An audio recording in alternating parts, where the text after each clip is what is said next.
This conference will now be recorded. अद्य शुक्रवासरः अथवा भृगुवासरः कार्तिक कृष्ण सप्तमी दिनांक 26 नोव्हेंबर 2021 रसरत्न समुच्चय शंखं चक्रं जलकान्दतमृतघटं चारुदौर्भिश्चतुर्भिः सूक्ष्मस्वच्छातिहृद्यां शुकपरिविलसन् मौलिमम्भोजनेत्रं कालाम्भोदोज्ज्वलाङ्गं कटितटविलसच्चारुपीताम्बराढ्यं वन्दे धन्वन्तरिं तं निखिलगतवनप्रौढदावाग्निलीलम् दौर्णदावाग्निलीलम् ब्रह्मणो हि समारब्धा मात्रे आद्येषु पूजिताम् अस्मदाचार्यपर्यन्तां वन्दे गुरुपरम्पराम् आयुर्वेदरतं वन्दे माधवाख्यं महागुरुम् आयुर्वेदामृतं सर्वं शिष्येभ्यो यः प्रदत्तवान् द्रष्टाज्ञानी दृष्टकर्मा कृतकर्मा तथैव च अध्यापको विश्वश्रेष्ठो महान् संशोधकस्तथा गुणैरेतैः समुदितैः यत्कार्यं प्रतनोति सः समृद्ध्यर्थं हि कार्यस्य वयं नु प्रयतामहे सरस्वत्यै नमो यस्याः प्रसादात् पुण्यकर्मभिः बुद्धिदर्पणसङ्क्रान्तं जगदध्यक्षमीक्षते आत्रेयं प्रथमं वन्दे आयुर्वेदजगद्गुरुम् आयुर्वेदामृतं सर्वं गृहीत्वा हि सुरेश्वरात् अग्निवेशादिकेभ्यो यत् प्रेच्छस्मुनि सत्तमः प्रथमं तन्त्रकर्तारम् अग्निवेशं नमामि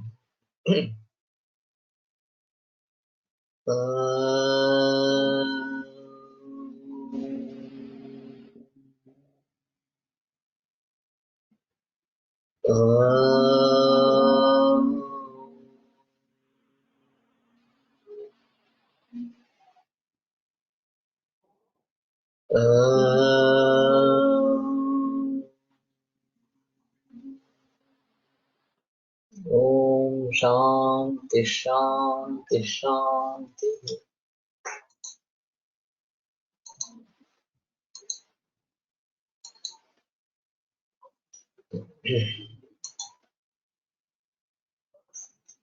प्रतिवापादिकं कार्यं द्रुते लभे सुनिर्मले। तो सुनिर्मल द्रुत लोह अगर है तो उसमें प्रतिवाप वगैरह चीजें देनी है, तो द्रुत और सुनिर्मल इस प्रकार का लोह होना चाहिए। यदा हुताशो दीप्तार्चे शुक्लोत्थान समन्विता शुद्धावर्तस्य काल सत्व निर्गम। जब अग्नि दीप्तार्ची और शुक्लोत्थान समन्विता, इसकी ज्वाला श्वेत वर्ण की भी होती है, शुद्धावर्त सतता ज्ञेय, तो उसको शुद्धावर्त अग्नि कहना चाहिए। सकाला सत्व निर्गमे, और उस समय में सत्व निकल आता है। द्रव्य द्रव्य निभा ज्वाला दृश्यते धमने यदा द्रावस्योन्मुक्ता सेयम बीजावर्तस्य उच्यते। जो द्रव्य द्रव्य है, जिसका द्रव करने का है, उस प्रकार की ज्वाला अगर मापन के समय दिखती है तो यह अभी द्राव की उन्मुखता प्राप्त हो गई हो, ऐसा समझ लेना चाहिए। बीजावर्त से उच्चते, उसको बीजावर्त इस प्रकार का अग्नि कहलाते हैं। वह्निस्थमेव शीतम यत् दुक्तम स्वांग शीतलम। वह्नि पर ही जो शीत हो जाता है उसको स्वांग शीतल कहते हैं। अग्निराकृष्य शीतम यत् तद् बहिःशीतम युक्तम। अग्नि से निकाल कर जो ठंडा किया जाता है वो बहिःशीत इस प्रकार का है। तो स्वांग शीत के बारे में काफी बार बताया जाता है कि स्वांग शीतम समुद्रित्य इस प्रकार से, तो अपने आप उसको ठंड हो देना चाहिए। और बहिःशीत जो है उसको अग्नि से दूर करके रख देना चाहिए, ताकि जो थोड़ा अग्नि आगे मिलता रहेगा वो भी नहीं मिलेगा इस प्रकार से। क्षाराम्लैर औषधैर्वापि दोलायन्त्रस्थितस्य परिस्थितस्य हि पचनं स्वेदनाख्यं स्यान् मलशैथिल्यकारकम्। तो क्षाराम्ल औषध और क्षाराम्ल या औषध, इन दोनों में से दोलायंत्र स्थितस्य, दोलायंत्र में तक पचनम स्वेदनाख्यम स्यात्, उसको पचन करना ये स्वेदन बोलते हैं, मल शैथिल्य कारकम। इसमें मल में शैथिल्य इस प्रकार का निर्माण होता है। उदित औषधे सहजं सर्वाम्ल कांचिके पेषणं बर्धनाख्यम सत बहिर्मल विनाशन। उदित का कुछ संबंध पाया नहीं गया एक्चुअली। तो उन औषधों के साथ सर्वाम्ल कांचिके रति पेषणम, इस उदित यानी कि नहीं तो कथित इस प्रकार का होगा, लेकिन उक्त होता है वो उदित नहीं है एक्चुअली। उदय पाने वाले इस प्रकार का अर्थ होगा। उस पेशेंट को मर्दन कहते हैं। बहिर्बल विनाशन, बहिर्बल का नाश करने वाला होता है। मर्दनादिष्ट वैश्य नष्ट पिष्टत्व कारकम तन्मूर्छनम ही वंगा ही मलादि दोष नाशनम स्वेदा तपादि योगेन स्वरूपापादनम ही यत् तदुत्थापनम इत्युक्त मूर्छा व्यापत्ति नाशनम। तो इसके बारे में काफी बहस हुई थी। ये मूर्छन, उत्थापन और फिर बंधन इस प्रकार का बताया गया है। तो बहिर्मल या वंगा ही मलादि दोष ये पहले दूर करेंगे, फिर उत्थापन करेंगे। ये जो मूर्छा हुई थी उससे उसकी व्यापत्ति को दूर करेगा। और स्वरूप से विनाशन पिष्टत्वात् बंधनम ही तत् विद्वद्विद निर्जित सूतो नष्ट पिष्टि शौच। और अपने स्वरूप का नाश करके जो पिष्ट होने के कारण बंधन होता है उसको नष्ट पिष्टि सूत इस प्रकार का कहा जाता है। उक्तौषधैर्वर्धित पारदस्य यत्रस्थितस्योऽघमधश्चति दियक् निर्यातनं पातन संधोन्य मुक्तम वंगा हे संपर्कजम कंचुकग्नम। तो ऊर्ध्वाधस्थित इस प्रकार का पातन भारत का उक्त औषध से मर्दित करके ये पातन उसको बोलते हैं। और वंग अहि संपर्क कंचुक, उससे संपर्क से जो कंचुक होते दोष उनको वो निवारण करता है। जल सैंधव युक्त से रस से दिवसत्रयं स्थिति स्थापनी कुंभे यासौ रोधन उच्यते। तो पारद को जल और सैंधव युक्त इस प्रकार से घट में 3 दिन तक रखना कुंभ में, यो स्यासो रोधन उच्यते। तो ये क्रिया जो है उसको रोधन क्रिया इस प्रकार से बताते हैं। रोधना लब्ध वीर्यस्य चपलत्व निवृत्ते क्रियते पारदे स्वेदः प्रोक्तम नियमनम। इस रोधन के कारण जिसको वीर्य प्राप्त हुआ है इसके चपलत्व की निवृत्ति करने के लिए स्वेद किया जाता है। और ये नियमन है इस प्रकार से। धातुपाषाण मूलाद्य संयुक्तो घटमध्यखा क्रासार्थम वित्रिदनम स्वेदो दीपनम तन मतम बुधैहि। तो धातु पाषाण और मूल इससे संयुक्त घट मध्य में ग्रासार्थम विदितम त्रिदिनम स्वेदो, ग्रास के लिए 3 दिन स्वेद किया जाना, इसको दीपन इस प्रकार से कहा जाता है। ग्रासार्थम घन हेमादीनामिति शेषः। तो घन हेम वगैरह का ग्रास करवाने के लिए उसको इस प्रकार से उद्दीपित किया जाता है। स्वेदः दोला यंत्र कांजिका देना रस से शेषा दीपनं ग्रास शक्ति संजनन क्रिया विशेषः रसेंद्र चिंतामणि कारेण दीपन द्रव्याणि ग्रंथ विधानि उक्तानि यथा अन्य विधानि काशीसम पंचलवणम राजिका मरीचानि च भूषिद्रु बीजमेकत्र टंकणेन समेधितम् आलोड्य कांजिके दोला यंत्रे पाकादिनैस्त्रिभिः दीपनं जायते सम्यक् सूतरागस्य चारणे अथवा चित्रकद्रावैः कांजिकैः तृतीयतनं प्रति। तो चित्रकद्राव और कांजिका ये भी एक योग बताया गया है। तो ग्रास ये बहुत ही अलग संकल्पना इस प्रकार की है। पारद सुवर्ण ग्रासी हो जाता है ऐसा कहना है। और लोगों का अनुभव ऐसा है कि मानो 10 ग्राम सुवर्ण पारद ले लिया और 1 ग्राम सुवर्ण है, सुवर्णग्रासी पारद है, बुभूषित पारद।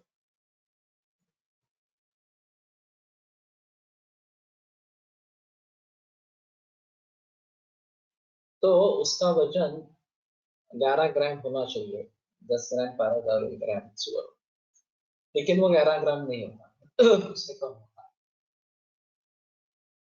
तो उसका शक्ति में परिवर्तन हो जाता है, और इस प्रकार का बुभूषित पारद जो सुवर्ण ग्रासी है उसमें एक सजीवों में जो शक्ति पाई जाती है कि किसी ग्रास का ग्रहण करना, इस प्रकार से उसका पचन करना और उससे शक्ति में रूपांतर करना, ये बात उसमें हो जाती है। तो ये एक अहम भूमिका है।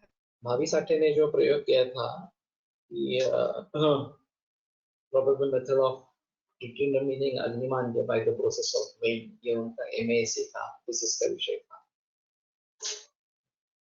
और उनको ये कल्पना इससे प्राप्त हुई, ऐसा उनका कहना है कि सुवर्णग्रासी पारद होता है और वस्तुमान कम हो जाता है।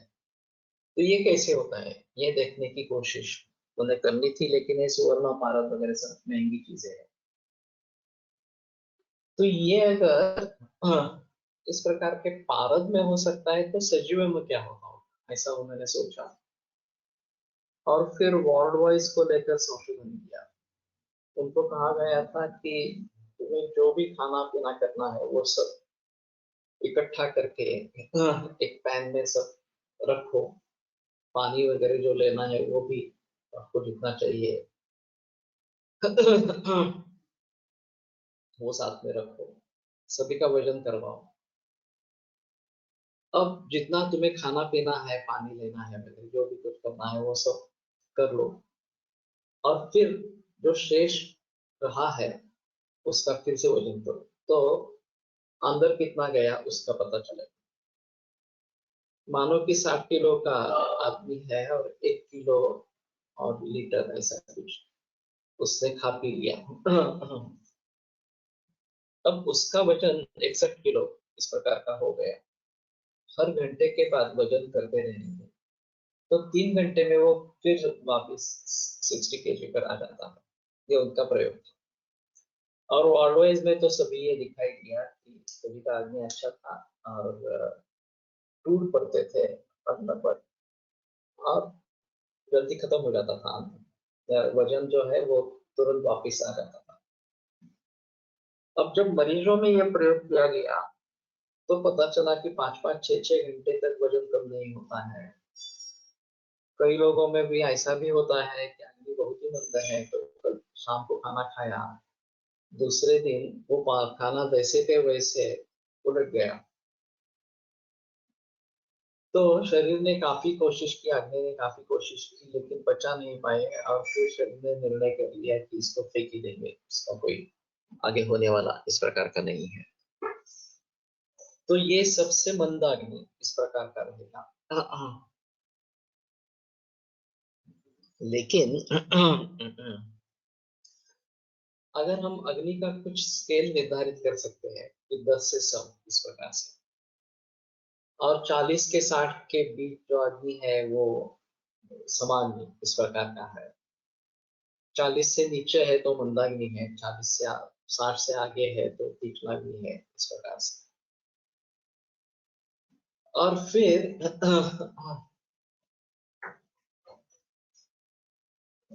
बहुत सारे रोग मंदाग्नि से होते रहते हैं, तो मंदाग्नि को कैसे दूर करना है इसके बारे में तो सोचना पड़ेगा। तो इसी प्रकार से पारद को अगर विकसित करते हैं तो वो स्वर्णग्रासी बन जाता है। और ये एक बहुत अहम मुद्दा इस प्रकार का है। अभी आधुनिक केमिस्ट्री में, आधुनिक विज्ञान में इस प्रकार की कोई स्थिति ही नहीं है। मेरा एक मानना ऐसा है कि रसशास्त्र का भलीभांति अध्ययन अगर विदेशों में हो, जो विभिन्न लेबोरेटरीज मॉडर्न मेडिसिन की या मॉडर्न की है, वहां पे छोटे छोटे प्रयोग लेके ऐसा करेंगे तो ये रियल कंट्रीब्यूशन होगा आधुनिक वैद्य के लिए, आधुनिक विज्ञान के लिए। बहुत बार ये बताया जाता है कि जब कोई नई खोज निकलती है तो हम बोलते हैं हाँ हमारे पास तो ये पहले से ही है, इसमें इस ग्रंथ में इस प्रकार का निर्देश है वगैरह। अगर है तो आपने पूरे विश्व के सामने क्यों नहीं लाया? और जितना अभी डेवलप हुआ है उस प्रकार का तो नहीं था, ये बात भी सही इस प्रकार की है। बद्ध खेचरतान धत्ते रसो वायुष्ठ पार्वती, बद्ध पारद आकाश गमन सिद्धि प्रदान करता है। अब ये बात सही है नहीं है, कैसे कैसे प्राप्त हो सकती है, इसके बारे में अलगता से सोचना पड़ेगा। लेकिन हमारे यहाँ थी, फिर हमारे यहाँ विमान भी था, ये राम लक्ष्मण सीता ये सब विमान से आए लंका से अयोध्या में वगैरह वगैरह। तो लोग हंसी उड़ाते हैं उसकी, ये सब तुम्हारे पास था तो तुमने डेवलप क्यों नहीं किया? पहले भारत को ही डेवलप करना चाहिए था ये सब विमान विद्या वगैरह जो है। वैसे विमान विद्या का ग्रंथ भी उपलब्ध है लेकिन किसके, उसमें भी भारत का ही निर्देश है ऐसा मैंने सुना। तो कहने का तात्पर्य अर्थ ये है, जो चीजें अभी लोगों को मालूम नहीं है, ये कॉपर टॉक्सिक है, पारद टॉक्सिक है, इसी प्रकार की संकल्पनाएं रूढ़ है। और पारद अंदर लेने से क्या होगा, गजब होगा। अभी तक लोगों को ये पता नहीं चला है कि सूक्ष्मकर वगैरह सारे औषधि द्रव्यों में भी पारद है, आरोग्य वर्धन में भी पारद है, या त्रिभुवन कीर्ति में है वगैरह वगैरह इस प्रकार से। लोग सेवन करते हैं, उनको पता नहीं चलता। सिर्फ ये नाग वाली जो मेडिसिन है उनके बारे में संदेह रहता है कि ये नाग अगर अशुद्ध हो तो उससे तकलीफ होगी वगैरह। तो मेरा कहने का तात्पर्य है कि जब तक आप ये विदेश के लेबोरेटरी से सिद्ध नहीं करेंगे तब तक कोई मानेगा नहीं। पतंजलि ने बहुत अच्छा सेटअप किया है हरिद्वार में, उनकी लैब का, अल्ट्रा मॉडर्न लैब। फिर भी उसके परिणामों को, नतीजों को भी कोई भी देश मानेगा नहीं। ये अगर कोलैबोरेशन में काम करती है विदेशों से तो शायद कुछ बात होगी, या हमारे सीसीआरएस को कोलैबोरेशन में काम करना चाहिए बाकी देशों के सिलसिले में, तो शायद ये बात हो सकती है।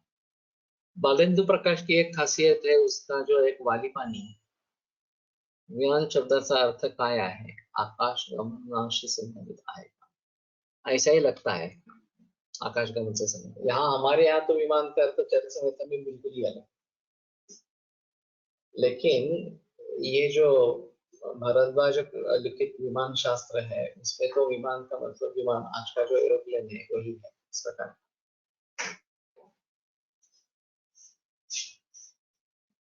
तो वाली पानी करके उसकी दवा है बालेंद्र प्रकाश की, जो देहरादून में स्थित वैद्य है। उनके पिताजी सिद्ध वैद्य थे और उन्होंने ये दवा बनाई। संयोग से उनका देहांत हो गया और इनके हाथ में ये दवा लग गई बीए में सोने के बाद। तो एक ल्यूकेमिया की केस आई उनके पास और उन्होंने उसका प्रयोग किया और फिर बहुत अच्छे रिजल्ट्स आ गए वो रोगी बच गया इस प्रकार से। तो 2 वर्ष बीच में चले गए। 2 वर्षों के बाद दूसरे एक केस, इस केस का रेफरेंस मिल गया। तो उसके एलोपैथी के जो रिपोर्ट्स थे उसमें कुछ बदलाव था और बुक पिक्चर नहीं था। तो उन्होंने मरीज के रिश्तेदारों को कह दिया कि ये हमारे ग्रंथ में नहीं है इसका वर्णन, तो हम कुछ नहीं कर पाएंगे। तो मरीज के रिश्तेदारों ने कहा कि आपको कुछ नहीं करना है, आप वो सिर्फ दवा दे दो जो पहले तुमने दी थी पहले मरीज को, वही दवा हमें भी दे दो, बाकी हम देख लेंगे कैसा है। तो उन्होंने दवा दे दी, उससे भी फायदा हुआ, उस केस में भी फायदा हुआ। तो इनके पास काफी केसेस बढ़ गए। मैंने सुना था तब उनके पास 60 केसेस पूरे विश्व भर के हुए थे ल्यूकेमिया में।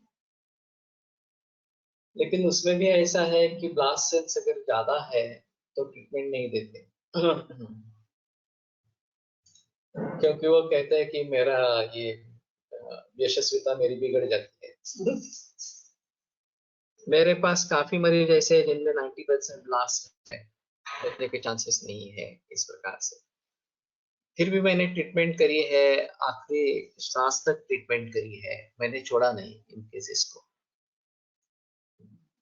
लेकिन इन्होंने तो ये कर दिया कि नहीं नहीं इसमें नहीं करना है। और एक सिंगल डिसीजन की और सिंगल मेडिसिन, ये तो एलोपैथी के लिए बहुत अच्छा इस प्रकार का है, तो सीसीआरएस ने उसको पकड़ लिया। और फिर उसके प्रेजेंटेशंस हुए, उनको पद्मश्री मिली इस खोज के लिए इस प्रकार से। तो मैंने उनसे कहा था कि आपके पास बहुत सारे विदेशों के रिपोर्ट्स हैं आपके मरीजों की, तो वो पब्लिश करो। रसशास्त्र के बारे में जो गलत सहमियां हैं कि ये टॉक्सिक ही है इस प्रकार से, क्योंकि उसमें तो पारद, ये दूषित पारद इस प्रकार का है, ये बल्ला तक है, रोग्य है। तो ये इतने टॉक्सिक, पारद और बल्ला तक इतने टॉक्सिक है, और फिर भी उनको किसी भी मरीज में कुछ भी इस प्रकार से हानि हुई या दुष्परिणाम का सामना करना पड़ा, ऐसा नहीं। उन्होंने वो कुर्ती बताई थी एक लेक्चर में, और वो बोले कि इसको 5 बरस लगते हैं बनाने में। तो मैं खुल्लम खुल्ला बोल देता हूँ तो भी कोई कर नहीं पाएगा इस प्रकार से। अब मेरी इसमें ज्यादा रुचि नहीं है, मेरी रुचि जो है वो होलिस्टिक अप्रोच में है।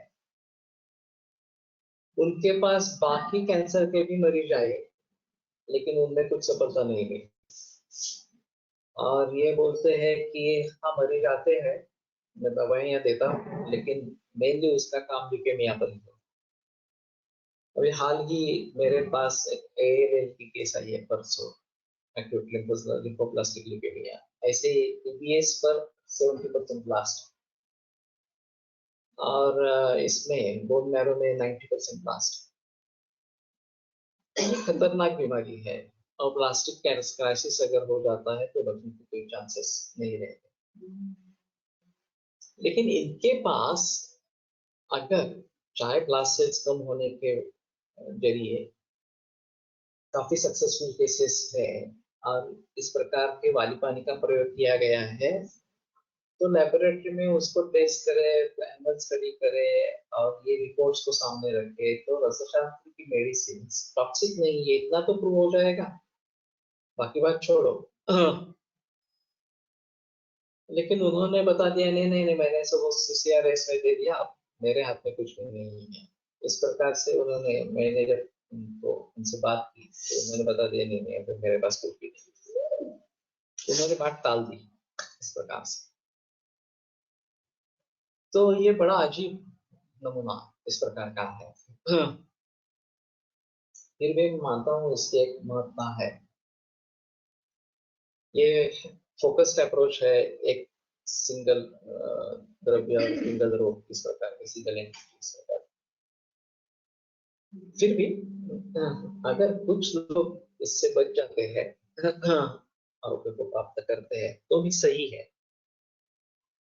तो कहने का तात्पर्य अर्थ ये है कि रसशास्त्र के औषध के बारे में एक स्वर्णग्रासी पारद होना ये एक अहम मुद्दा है, क्योंकि ये आधुनिक फिजिक्स में तो इस प्रकार की कोई संकल्पना ही नहीं है कि बुभुक्षित पारद होता है और स्वर्ण का ग्रास करता है और वस्तुमान उसका कम हो जाता है स्वर्ण का। ये बड़ी अजीब बात है। और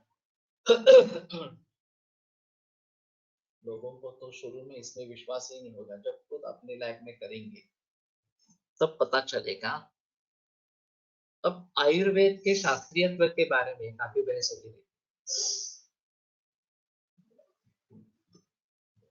आधुनिक पैरामीटर्स के आधार पर आयुर्वेद शास्त्रीय है या नहीं है, ये एक बात। और आयुर्वेद विषयों का प्रयोग करने वाला है तो वो सुरक्षित है या नहीं, ये दूसरी बात। अब जब भी इस प्रकार के उदाहरण सामने आते हैं कि लेड की टॉक्सिसिटी, अब अभी तक दूसरी इससे टॉक्सिसिटी के बारे में सुना नहीं है, केवल लेड की टॉक्सिसिटी के बारे में ही सुना गया है। तो उसमें हमें ये सोच समझकर कदम उठाने हैं कि आयुर्वेद अगर अच्छी तरीके से दवाई बनती है तो टॉक्सिक 100% नहीं है, नॉन टॉक्सिक है। यहाँ जो ताम्र के बारे में संशोधन हुआ पुणे विद्यापीठ में सुभाष पात्रे ने किया, उन्होंने 6 सैंपल्स लिए थे ताम्र के, 4 बागान से लिए थे और 2 वैद्यों ने बनाए हुए लिए। उन 4 सैंपल, वो 4 भी सैंपल्स टॉक्सिक थे उनके हिसाब से जो उन्होंने परीक्षण किया। लेकिन जो 2 वैद्यों के 2 थे वो नॉन टॉक्सिक रहे। तो पहले उनको ये सदमा था कि ऐसा हो ही नहीं सकता, कॉपर टॉक्सिक है तो इसका बना बस टॉक्सिक ही होना चाहिए, तो टॉक्सिक नहीं है कैसे? फिर आगे संशोधन पता चला कि ताम्र का एलिमिनेशन यकृत से हो रहा था, किडनी से नहीं हो रहा। तो ये यकृत एलिमिनेशन करने वाला है, ये वो टॉक्सिक नहीं रहा क्योंकि आंतों में निकल आता है, और जो किडनी में चले जाते हैं वो टॉक्सिक होते हैं, ऐसा उनका कहना था। अब इस बात की भी पुष्टि होनी चाहिए, काफी 20-25 बरस पुराना संशोधन है। अभी सुभाष पात्रे अमेरिका में है, उनकी खुद की कंपनी है औषधि का, लेकिन वहां पे जो कुछ कर रहे हैं वो शायद लोगों के सामने आ जाए तो ज्यादा बेहतर इस प्रकार का रहेगा। अभी फिलहाल परिस्थिति ऐसी है कि सीसीआरएस को इसमें लीड लेना है, और आयुर्वेदिक दवाइयां नॉन टॉक्सिक है ये सिद्ध करना है, अगर अच्छी तरीके से बनती हो तो। इस प्रकार से विदेशों में 2 प्रकार की गलतफहमियां प्रचलित है। एक तो आयुर्वेद हर्बल है, ये एक बड़ी गलतफहमी है, और सिर्फ हर्बल है, प्राणीज और खनिज ये दोनों का प्रयोग होना ही नहीं है ही नहीं आयुर्वेद, ऐसे वैद्य बताते हैं। क्योंकि उनको भीति भय लगता है कि अगर ऐसा कहेंगे एनिमल प्रोडक्ट्स भी इसमें है तो लोग कहेंगे नहीं नहीं हम नहीं लेंगे। इस प्रकार से विशेषता जो काउडंग वगैरह जो है वो पुरुष है, उसका भी प्रयोग होता है, गोमूत्र का प्रयोग होता है, तो लोग कहते हैं अरे ये कैसे गंदी गंदी बातों का प्रयोग करते हैं, तो ये नहीं लेना है हमें इस प्रकार से। और खनिज का अगर प्रयोग है तो ये तो टॉक्सिक है, पारद टॉक्सिक है, तांबा टॉक्सिक है, तो ये बताते रहते हैं नहीं नहीं आयुर्वेद में हर्बल है, हर्बल का कुछ प्रॉब्लम नहीं है इस प्रकार। दूसरी गलतफहमियां है जो भी हर्बल है वो आयुर्वेद है, ये भी बड़ी अजीब गलतफहमी है। वास्तव में ऐसा होता है कि जिस तरीके से हम किसी वनस्पति का प्रयोग करते हैं उसके आधार पर वो आयुर्वेदिक है, वो एलोपैथिक है, वो होम्योपैथिक है, इसके बारे में सोचा जा सकता है। जो कुछ ना आयुर्वेद में प्रयोग में आता है, होम्योपैथी में प्रयोग में आता है, एलोपैथी में भी प्रयोग में आता है, लेकिन हर एक की प्रयोग का वैशिष्ट्य अलग अलग इस प्रकार का। तो हम ये नहीं सोचेंगे कि अरे कुचला है तो आयुर्वेदिक है इस प्रकार से, और ये तो टॉक्सिक है, और सभी शास्त्रों में प्रयोग में लाया जाता है, होम्योपैथी में भी प्रयोग में लाया जाता है, आयुर्वेद एलोपैथी में भी प्रयोग में लाया जाता है।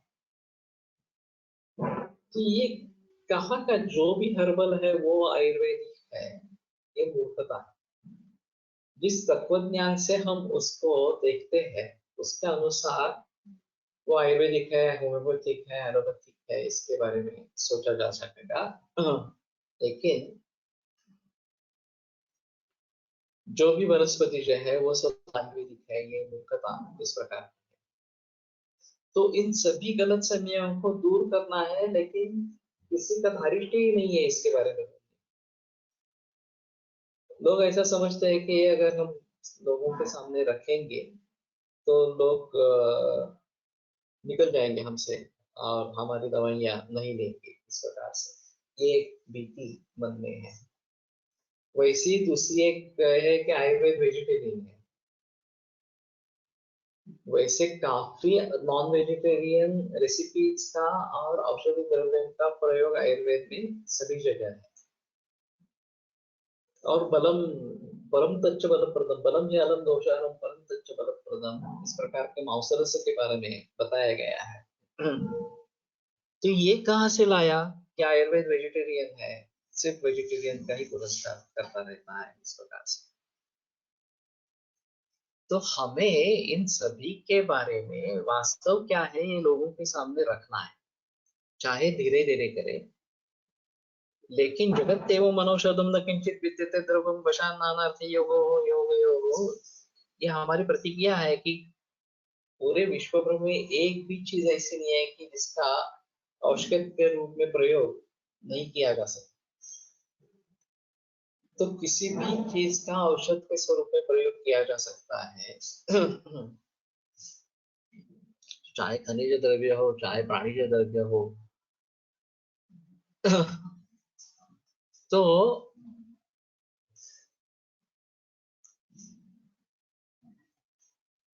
मांसाला सगळ्या सांगितलं तुम्ही असं कसं सांगता, मांस खायला सांगितलं तो इथे मांस न खाणारा असेल तर समजायला जास्त कष्ट पडतात।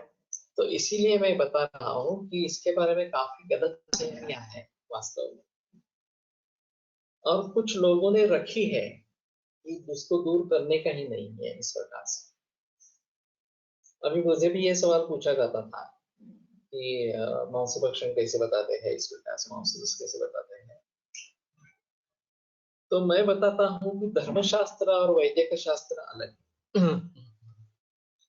धर्म के अनुसार मांस भक्षण करना है नहीं करना है ये अलग बात इस प्रकार की होगी। वैदिक के अनुसार देखा जाए तो हमारे यहाँ मांसाहार सेवन करने वाले लोग भी आने ही वाले हैं। ऐसा नहीं है कि केवल शाकाहारी लोगों को ही हम ट्रीट करेंगे। और फिर उसमें क्या लेना है क्या नहीं लेना है, कैसे लेना है, ये तो हमें बताना ही पड़ेगा। तो हमें ज्ञान तो कम से कम होना चाहिए। वैसे 8 प्रकार का मांस बताया गया है, जो आहार वर्ग बताए गए उसमें मांस वर्ग अलग तरीके से बताया गया है, सभी तरीके के मांसों का वर्णन है वहां पे। तो हम खुद ऐसा क्यों करें कि नहीं नहीं हमारे यहाँ मांस का वर्णन नहीं है इस प्रकार से। खास करके हुआ है कैसे कि विदेशों में आयुर्वेद 2 तरीके से प्रविष्ट हुआ है। एक योग के माध्यम से, वहां अहिंसा ये पहला तत्व, और फिर बहुत सारे योग साधक जो विदेशों के हैं, जो पहले मांसाहार करते थे उन्होंने मांसाहार छोड़ दिया है, वो सभी वेजिटेरियन बन गए हैं। और दूसरा इस्कॉन जैसी मूवमेंट है, वो भी मांसाहार से वर्जित इस प्रकार से है। तो इस्कॉन के कई टेम्पल्स है, उनमें प्रसाद वगैरह सब दिया जाता है, वो सब तो वेजिटेरियन इस प्रकार का ही रोल है। और फिर उसके साथ आयुर्वेद जुड़ गया, तो लोगों ने समझ लिया कि आयुर्वेद भी वेजिटेरियन ही सिर्फ है, और उसके आधार पर ही हमें चलना है, इनका प्रयोग नहीं करना है। अहिंसा प्राणवर्धना नाम ये भी हमारा सूत्र है कि अहिंसा करेंगे तो प्राणवर्धन करने वाले चीजों में वो सबसे अहम इस प्रकार का। और यही हम कैंसर में देख रहे हैं, हम हिंसा कर रहे हैं और प्राण बढ़ाने की कोशिश कर रहे हैं, प्राण बढ़ते नहीं है। हिंसा कैंसर सेल्स की भी होती है, नॉर्मल सेल्स की भी होती है, और प्राण तो बढ़ता नहीं है, अकाल मृत्यु हो जाती है। कम से कम आयुर्वेद की दवाइयाँ ले ले, हिंसा को टाले इस प्रकार की कैंसर सेल्स की। तो चाहे कैंसर मिटे या न मिटे, लेकिन आयु तो प्राप्त होती है और बेटर क्वालिटी ऑफ लाइफ मिलती है और ज्यादा बरस अच्छी तरीके से जी लेते हैं। तो अहिंसा प्राणवर्धना नाम ये भी है धर्म सूत्र इस प्रकार का।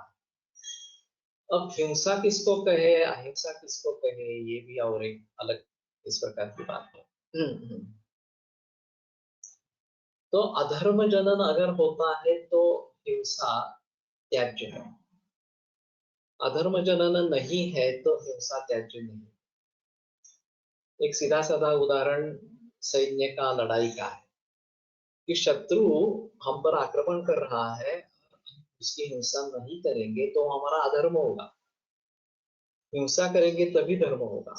इस प्रकार से क्योंकि हमें अपना प्रतिकार खुद करना चाहिए इस प्रकार से। अरे तुमने शत्रु को मार दिया, ये तुमने बड़ा अधर्म किया, तुमने हिंसा किया, ऐसा कोई नहीं कहेगा। और अगर हम उसको मारते हैं तो वो हमें मार देगा, तो मतलब ही क्या रहा इस प्रकार से। तो इसके बारे में काफी बहस होती रहती है कि ये हिंसा निषिद्ध है या अधर्मजनक है वगैरह वगैरह। और वैसे देखा जाए तो शाकाहारी लोग भी वनस्पतियों की हिंसा ही करते हैं। शाकाहार जो है वनस्पति से संबद्ध है, उनका भी जीव है, वो भी सजीव है। हम ऐसा तो नहीं मानते कि ये निर्जीव है। जीवो जीव से जीवनम, यही प्रिंसिपल है। एक जीव ही दूसरे जीव का सहारा हो सकता है। निर्जीव वस्तु को किसी सजीव की आवश्यकता नहीं है, लेकिन सजीव को सजीव की ही आवश्यकता है, चाहे वो वनस्पति से लेवे या फिर प्राणियों से लेवे इस प्रकार से। अब व्यक्त हिंसा और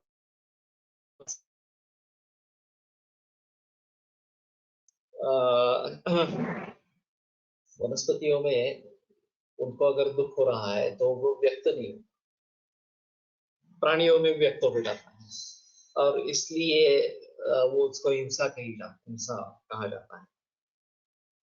लेकिन वनस्पतियों की भी हिंसा ही होती है। जो सच्चे तपस्वी है वो केवल पेड़ से गिरे जो फल, गिरे हुए फल, तोड़े भी नहीं, उसके ऊपर गुजारण करते हैं। तो ये अहिंसा का परमोच्च क्षण है कि ठीक है, हम कुछ भी हिंसा नहीं करेंगे इस प्रकार से, लेकिन जीने के लिए फल तो कम से कम चाहिए। ऐसा नहीं हो सकता कि बगैर कुछ खाए पिए हम जिएंगे। कॅन्सर सेलची हिंसा कशी काय होते, सेल मध्ये स्वतंत्र जीवात्मा स्वीकारावा लागेल, रुग्ण आत्माच्या सान्निध्यात प्रत्येक सेल मध्ये चैतन्य अभिव्यक्त होते असे आहे ना। यस। जब हम उसको कहते हैं कि ये सजीव इस प्रकार का है, उसका निर्माण होता है, वो कुछ महीने या दिन जीता है और फिर बाद में उसकी मृत्यु हो जाती है, उसमें से जो आवश्यक चीजें है वो निकाली जाती है, उसका फिर से सिंथेसिस होने लगता है, नया सेल निर्माण होता है। ये तो एलोपैथी में भी है। आरबीसीज का डिस्ट्रक्शन स्प्लीन में होता है और डिस्ट्रक्शन होने के बाद हीमोग्लोबिन को अलग किया जाता है, वो फिर यकृत में लाया जाता है और फिर आरबीसी का निर्माण होता रहता है, या बोन मैरो में चला जाता है और वहां आरबीसी का निर्माण होता रहता है। तो इसमें संदेह नहीं है कि कैंसर सेल की डेथ की जाती है, उसको मारा जाता है, ये केमोथेरेपी, रेडिएशन वगैरह, उसमें कोई संदेह नहीं है। अब आत्म तत्व जो हमारा है वो संपूर्ण शरीर व्यापक इस प्रकार का है, उसका विभाजन भी नहीं होता इस प्रकार से। तो सिर्फ ऐसा रहेगा कि उसके संपर्क से चैतन्य है, आत्मा व्यापक है। वैसे परमात्मा सर्व चराचर सृष्टि को व्यापक इस प्रकार, सर्व चराचर सृष्टि का व्यापक है, तो सभी जगह है। सिर्फ सेंद्रिय चेतनम द्रव्यम धीरेन्द्रिय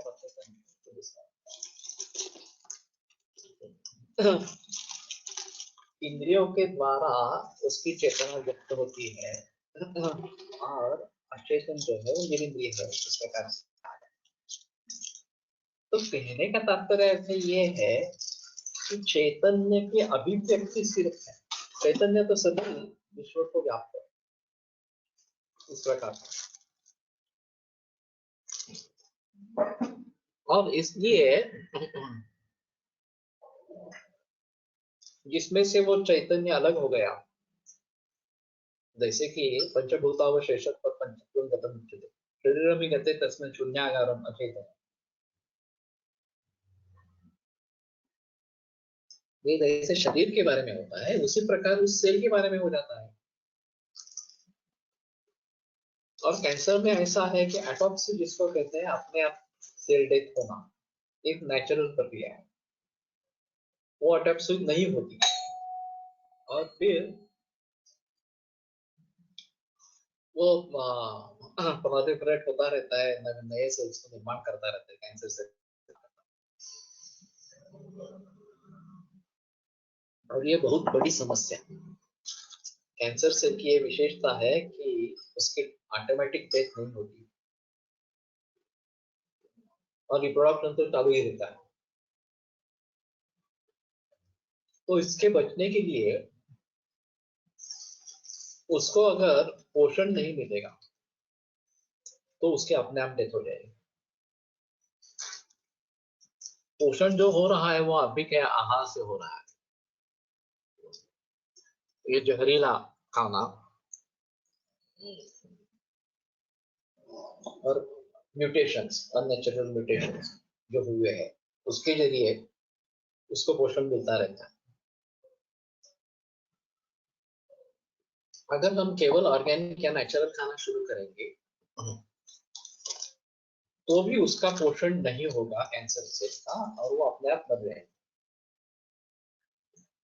उनको मारने की आवश्यकता नहीं है। लेकिन ऐसा है ना कि फार्मेसी ड्रिवन रिसर्च है, वो दिखा सकते हैं कि देखो ये केमोथेरेपी दे दिया, इंजेक्शन दे दिया, ट्यूमर साइज इतना था वो इतना कम हो गया, मार्कर इतने कम हो गए, तो देखो कितना अच्छा सुधार हो गया इस प्रकार।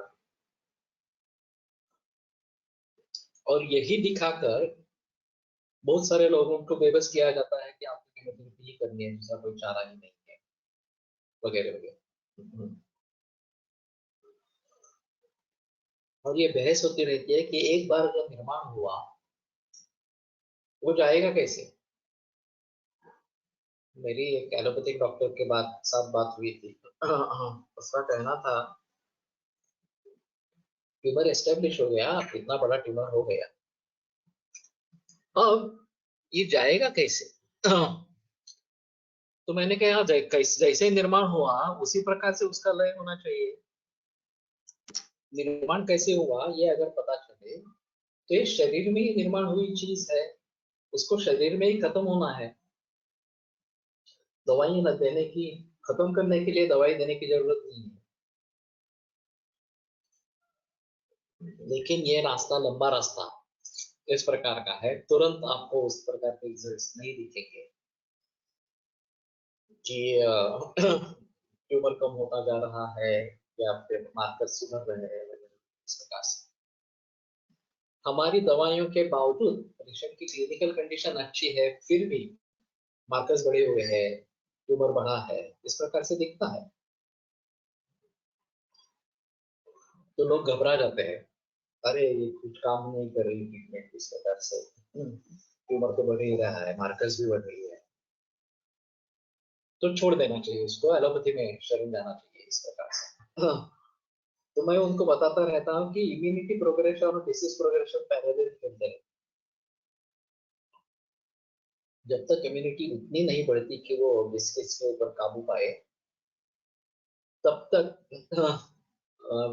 रोग बढ़ ही रहा है ऐसा दिखता है। लेकिन कुछ वर्षों के बाद ये धीरे धीरे कम होने लगता है, पूरी तरीके से नष्ट भी होता है।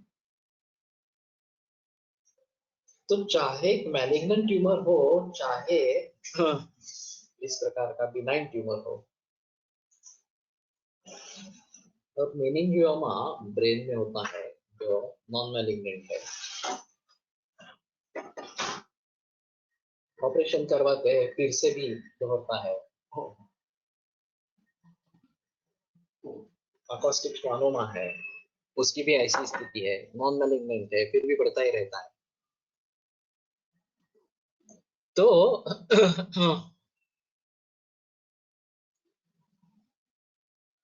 इस सभी के बारे में अगर सोचना पड़े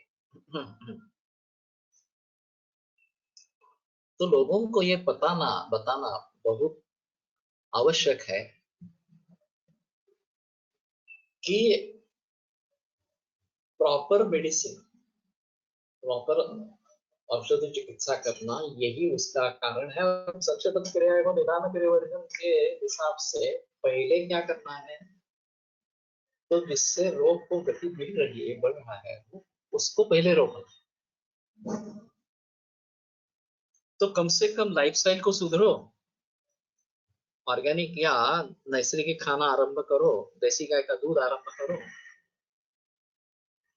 तो जो उसको रफ्तार मिल रही है कैंसर को, वो कम हो जाएगी, कैंसर से मरने लगेंगे और फिर ट्यूमर कम होता जाएगा। इसके साथ में दवाइयों का प्रयोग भली भांति करेंगे तो ये थोड़ा आसान होगा, थोड़ा जल्दी इस प्रकार का होगा। अहिंसा में अल्पार्थ में है, इसका मतलब बिना हिंसा जीवन अशक्य है, इसलिए कम से कम हिंसा करते हुए जीना, इसलिए मांसाहार की अपेक्षा शाकाहार अहिंसक है। सही बात है, लेकिन ऐसा है कि शाकाहार में भी हिंसा है।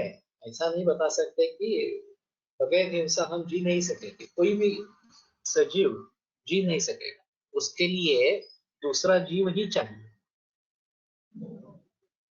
तो फिर मांसाहार करना उचित है नहीं है वगैरह वगैरह इस प्रकार की बातें हैं।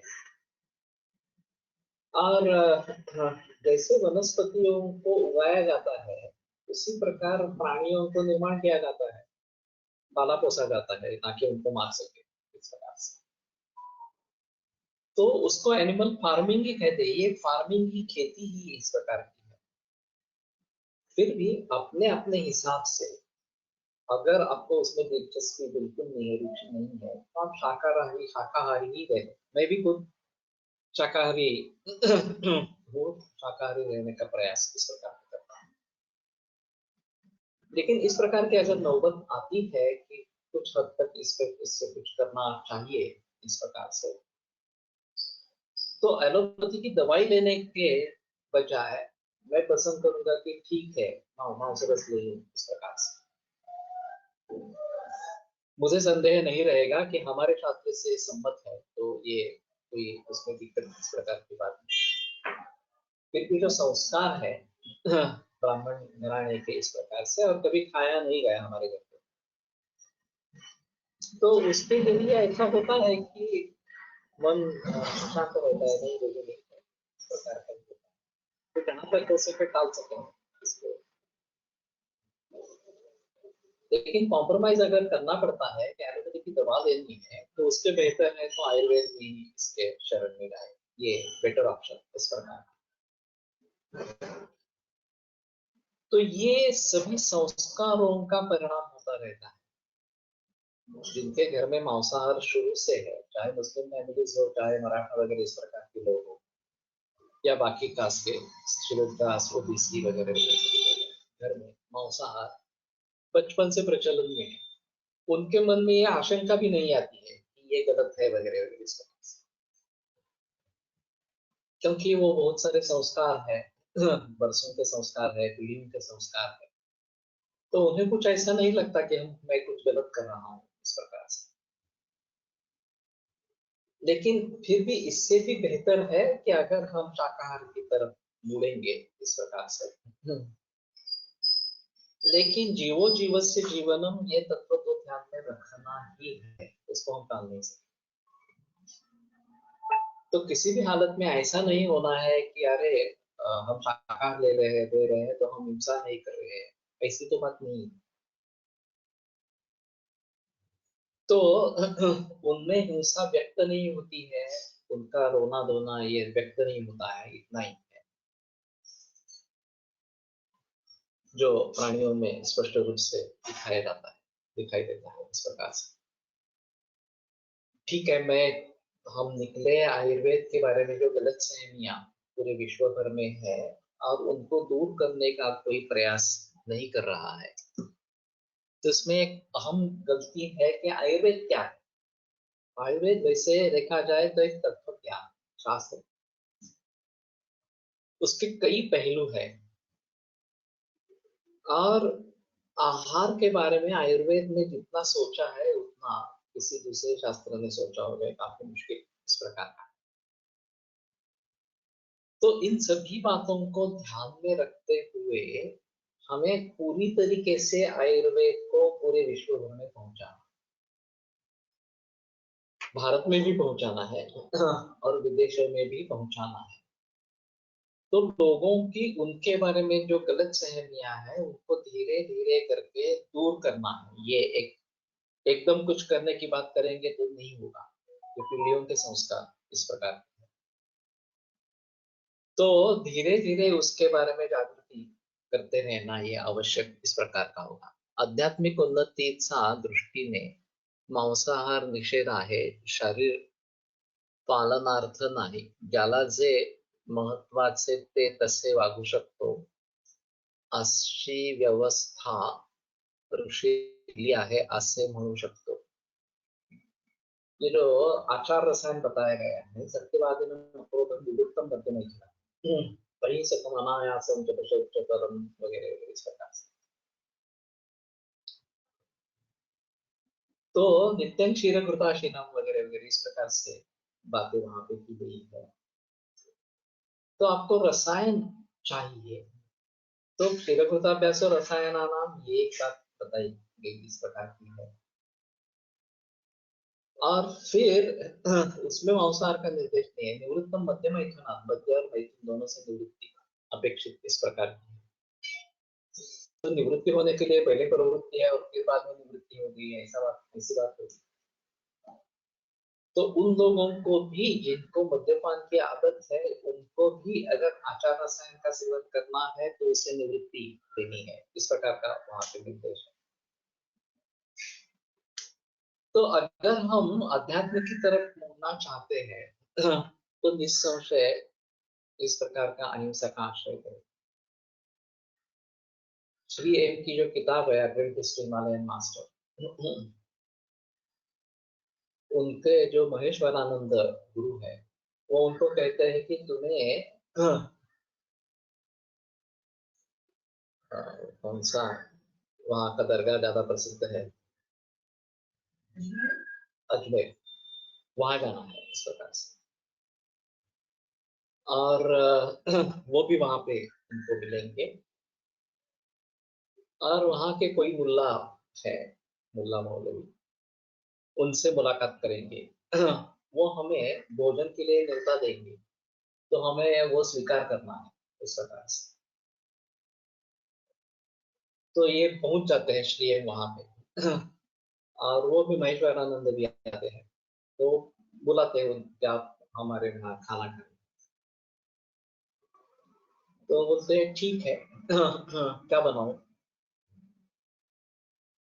तो महेश्वरानंद जी कहते हैं कि तो बोलते हैं तुम्हारे लिए मैं कुछ शाकाहारी भोजन बनाऊंगा महेश्वरानंद जी के लिए और इनके लिए बिरयानी बना दूंगा। तो महेश्वरानंद जी कहते हैं सभी के लिए बिरयानी चाहिए, इसकी ऐसी कल्पना है कि उसकी माँ ही सबसे बेहतर बिरयानी बनाती है, उसके उसका कोई है ही नहीं दुनिया भर में बिरयानी बनाने वाला। तो ये गलत फहमी दूर करनी है। और महेश्वरानंद भी उस समय वो बिरयानी का आस्वाद लेते हैं, इस प्रकार की वो कथा है। तो कहने का तात्पर्य अर्थ ये है कि ये सब हमारे ऊपर जो संस्कार है उसके अनुसार हम उस प्रकार से सोचते रहते हैं। और महेश्वरानंद कहते हैं कि उनसे तुम्हें कुछ सीखना है इसलिए हम अजमेर में आए हैं। अब श्रीएम तो मुस्लिम है मूल रूप से, वो पूर्व जन्म के हिंदू है। अब ये बातें कैसे समझ में आएगी अब तो वो मुस्लिम है, उन्हें नॉनवेज खाने में कुछ तकलीफ नहीं है। महेश्वरानंद जी का क्या। तो ये सभी बातें एक उच्च आध्यात्मिक स्तर पर जाएंगे तो फिजूल है, इसके बारे में कुछ बताना मुश्किल इस प्रकार का। तो कहने का तात्पर्य अर्थ ये है कि अगर हम सच्ची उन्नति अध्यात्म में करना चाहते हैं तो उसके मार्ग अलग इस प्रकार के हैं। सामान्य रूप से जीवन के लिए इनके बारे में ज्यादा सोच करने की जरूरत नहीं है। फिर भी तुम्हारी जिसमें रुचि हो, साकार में रुचि हो तो साकार में ही सही। आप उसके आधार पर अच्छी तरीके से जी सकते हैं, उसमें कोई प्रॉब्लम इस प्रकार की नहीं। यहाँ डॉक्टर गंगवाल है, वो बहुत जिद से शाकाहार का प्रचार प्रसार करते रहते हैं इस प्रकार से। तो ठीक है, हर एक की अपनी अपनी राय इस प्रकार की होती है। लेकिन जो आयुर्वेद के बारे में गलत फहमियां पूरे विश्व भर में है, भारत में है, उनको दूर करना ये एक अहम मुद्दा इस प्रकार का रहेगा। इसमें दो प्रकार की गलत फहमियों के बारे में, एक आयुर्वेद शाकाहारी है ये एक गलत फहमी है, और आयुर्वेद केवल वनस्पतियों का प्रयोग करता है ये भी दूसरी गलत फहमी है। भारत में तो लोग मानते हैं कि गौमूत्र अच्छा पीना है वगैरह, लेकिन विदेशों में ये काफी मुश्किल होता है कि गौमूत्र कैसे पिएंगे इस प्रकार से। ये तो मल है, त्याज्य है इस प्रकार से। और फिर इस प्रकार के खनिजों का प्रयोग करना है, ये तो टॉक्सिक होते हैं, इनका कैसे प्रयोग करें, ऐसे उनके मन में उसके बारे में गलत सहमियां। तो इन सभी गलत सहमियों को दूर करना है। योगा तो विषम तीक्ष्ण उत्तमम भेषजम भवेत्। उसके जो वैवाहिक विकासीय गुण धर्म है, उन्हीं के कारण ये तुरंत लाभदायक इस प्रकार का होता है। अगर हम उसको निर्विष बना के इनका प्रयोग करेंगे, इनके वैवाहिक विकासीय गुणों का प्रयोग करेंगे तो नॉन टॉक्सिक होगा। एलोपैथी ने ये तो सीखा नहीं है। उनकी दवाई उतनी जल्द काम करती है क्योंकि वो टॉक्सिक है, इसीलिए तो काम करती है। और टॉक्सिक होने के जरिए उसके साइड इफेक्ट्स होते रहते हैं। साइड इफेक्ट्स करना दूर करने के लिए कोई प्रयास ही नहीं है, विचार ही नहीं है उनमें कि एस्पिरिन की इस प्रकार की साइड इफेक्ट्स है या फिर ऑक्सीपेंटोडाजोन के इस प्रकार के टॉक्सिक इफेक्ट है, एंटीबायोटिक्स के इस प्रकार के टॉक्सिक इफेक्ट है, ये तो मालूम है। लेकिन इन टॉक्सिक इफेक्ट्स को कम कैसे करेंगे उसका कोई तत्व ज्ञान ही नहीं है उनके पास। क्योंकि जो विचार हमारे ऋषि मुनियों ने वर्षों से, हजारों वर्षों से किए हैं कि नॉन टॉक्सिक उसको कैसे किया जाए, भस्म की प्रक्रिया है, भावनाएं देना है, पुट देना है वगैरह वगैरह इस प्रकार से, वो तो कोई सोच है ही नहीं। तो ये अहमियत है हमारे शास्त्र की कि बहुत सोच समझ कर रसशास्त्रों को एडॉप्ट कर लिया है। हाँ। उसके सभी दुष्परिणामों को दूर रखते हुए, उसके परिणामों को बढ़ाते हुए, अच्छे परिणामों को बढ़ाते हुए रसशास्त्र को शामिल कर लिया। तो ये हमारे लिए गौरव का विषय है। हाँ। कि हमारे ऋषि मुनि कितने अच्छे रहे और किस तरीके से उन्होंने ये सब कर लिया वगैरह इस प्रकार से। तो हमें इसके बारे में जरूर सोचना है और गलतफहमियां जो फैल रही है उन गलतफहमियों को दूर करना है। अभी ऐसी बात हो सकती है कि जो बिल्कुल ही इसको सहन नहीं कर पाएंगे कि नहीं नहीं ये अहिंसा ही होनी चाहिए, हिंसा नहीं होनी चाहिए वगैरह वगैरह इस प्रकार से बातें, शाकाहार ही होना है इस प्रकार के बारे में। तो धीरे धीरे उनके मतों में परिवर्तन लाना ये जरूरी इस प्रकार का होगा। और वनस्पतियों की भी हिंसा होती है ये बात सामने लाना बहुत जरूरी इस प्रकार का।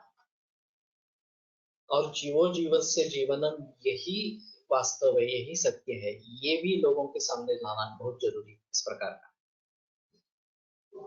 तो हम सजीव है और हमारे लिए सजीव ही खाना है, सभी के लिए, प्राणी हो, पशु हो, पक्षी हो या फिर पेड़ पौधे हो, उन सभी के लिए सजीव खाना ही होना है। तो केवल एक पानी ऐसा है कि जिसको सजीव कहेंगे या निर्जीव कहेंगे। रसिक भास्कर ने एक सवाल उठाया था कि जिसका नियमित रूप से प्रयोग होता रहता है, सभी के द्वारा होता रहता है, और जीवनम तर्पणम हृदय, पहला गुणधर्म कार्य जो बताया, जीवन बताया गया है उसका पानी। तो ये कैसी क्वालिटी उसमें आ जाती है। तो ठीक है, काफी इसके बारे में सोचना पड़ेगा। तो कल आगे बढ़ाएंगे। आयुर्वेद प्रकांड निगदित इह हि शल्यतंत्र प्रधानः शिष्येभ्यः शाश्वतोऽयं निखिल जन कृपा व्याप्त चित्तेन येन आयुर्वेदस्य वाञ्छन् पुनरपि भुवने काञ्च सुष्ठु प्रतिष्ठां श्रेष्ठं धन्वन्तरिं तं प्रणमति च सदा वैद्यवर्गो हि नूनम् वैद्यवर्गो हि नूनम्।